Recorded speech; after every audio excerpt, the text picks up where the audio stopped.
మధ్యాహ్నం సమయంలో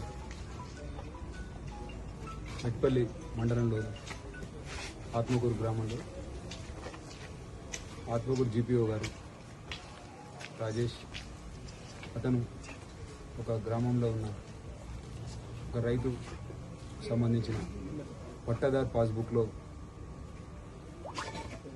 name change గురించి అతను అప్లై చేయడం జరిగింది. అతను మీ సేవలో మేలో అప్లై చేసి అతనికి మేలో అతని పట్టాదార్ పాస్బుక్ వస్తుంది. అతని తండ్రి దగ్గర నుంచి ఒక 2 ఎకరాలను సేల్ డీడ్ ద్వారా పర్చేజ్ చేస్తాడు. సేల్ డీడ్ ద్వారా పర్చేజ్ చేసిన తర్వాత అతనికి పోస్ట్లో పాస్బుక్ వచ్చినప్పుడు పాస్బుక్లో అతని పేరుతో పాటు అతని తండ్రి పేరు కూడా అతని పేరే వస్తుంది.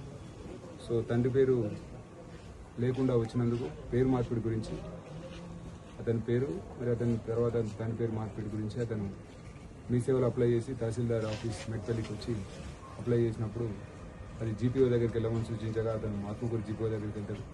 ఆత్మకూరు జీపీఓ వెళ్ళి మోకా మీద అతను ఎంక్వైరీ చేసి రిపోర్ట్ సబ్మిట్ చేసి అతని పేరు మార్పు గురించి అతన్ని అమౌంట్ డిమాండ్ చేయడం జరుగుతుంది. అతను అమౌంట్ డిమాండ్ చేసిన తర్వాత అమౌంట్ ఇవ్వడం ఇష్టం లేక అతను మాకు సంప్రదించినారు. దానికి సంబంధించి ఈరోజు మధ్యాహ్నం అతను అమౌంట్ యాక్సెప్ట్ చేసిన తర్వాత అతన్ని పట్టుకోవడం జరిగింది.